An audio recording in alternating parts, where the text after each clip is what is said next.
Sir मुझे Olympic में medal लाना है तो सर मुझे फॉरेन कोच दीजिए. That doesn't mean that वो इंडियन कोच को विश्वास नहीं करते या इंडियन कोच को खराब पाते, वो नहीं है.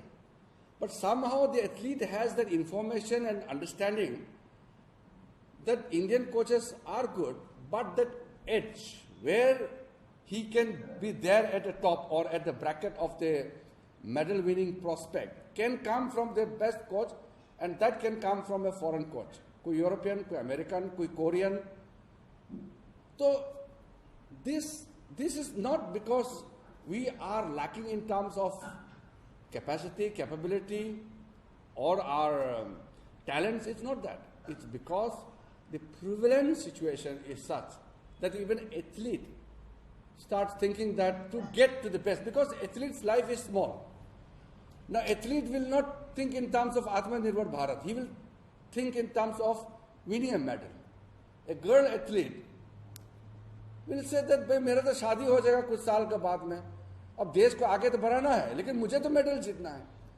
तो उनके लिए आत्मनिर्भर भारत इंपॉर्टेंट नहीं हो जाता. उनके लिए best coaching at that time, उसका top career will extend or expand maybe 5-6 years. Some sports may go to 12 years, 13 years.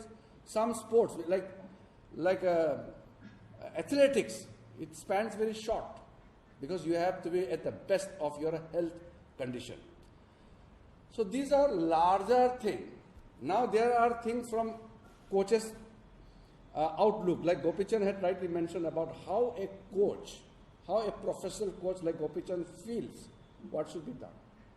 Now, there are outlooks from outside, say from athlete's point of view, from administrative point of view, needs to integrate. We need to integrate and take into view the important suggestions which have come from the coaches, which have come from the athletes, and of course, there are certain scientific things which an athlete and coach may not be purely from that point of view, aware of it, but from scientific inputs can come from elsewhere.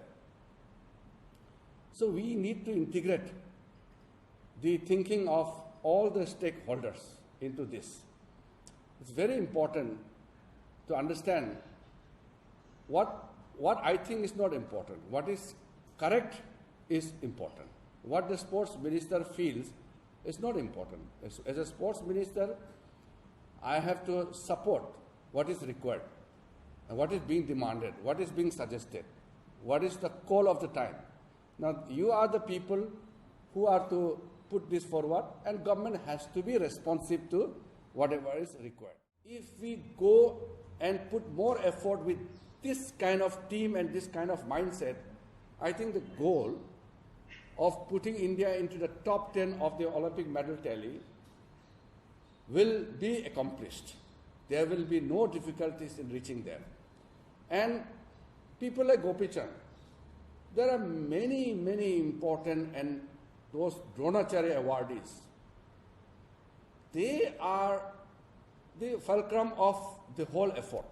When we say athletes are the center stage, everything is based on and focus on athletes because they are the ones who are going to play and win medals. But the fulcrum of everything depends on the coach. A good coach is an institution. It can keep producing top-level athletes. But forgive me for saying this, if we have a bad coach, there is nothing called bad coach, but if the coach is not able to produce result, then the whole time is wasted. Suppose if a coach is given a charge to take care of a center for say 2 years, taking charge of a team for 2 years, and right coaching is not imparted, that means that critical 2 years is gone. The year is gone. Now the age cannot be brought back. So these are very scientific. I am not in a position to say what is right and what is wrong. What I am saying is, whatever is correct must be done.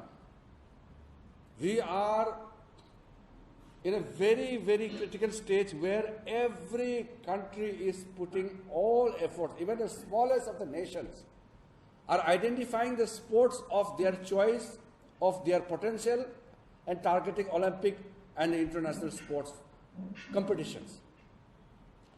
So we have right now more than 200 countries with 193 United Nations countries and more than 200 countries. Every country, even if small countries, focus on one sport as their choice and give priority, then it's a challenge for every other country. So that way we have also started identifying our priority sports. We have right now, I think, 14 sports as a priority sports. So priority sports doesn't mean that we don't regard other sports. So that connotation should not go. And those who are not in the categories or priority that group should not feel that government has neglected those sports. We have given priorities to the indigenous sports also. We are supporting all sports, and all sports persons are equal to us. But as a matter of fact, when we go target for Olympic, there has to be priority because you have to be realistic in terms of your approach. That is why this categorization or prioritizing of certain sports has happened. But that doesn't mean that we are not going to take everybody along. So we are definitely going to take everybody along. So in that sense, I think what we are doing today is something, it's a module, what has been explained, 6 months course. This is first batch. Now this first batch has to show the result. This is a huge beginning, and this first batch of high performance coach education program at our National Center for Sports Coaching in NIS Patiala has to be a successful one, because this is window to our new success in the future sporting success of India. So we have to bring back teacher ka samman, means anybody who's teacher, coaches are teachers. So this parampara must be re-established, and Prime Minister has given us a call that Guru Shishya parampara must be re-established in a modern way, in a modern method. So that is very important. And once again, I compliment the entire team for coming together and be part of this virtual inauguration ceremony of the high performance coach education program. This is something which has made me very happy and very satisfying to see that what we have planned are being rolled out on the ground. This will take us to a long way in fulfilling our dream.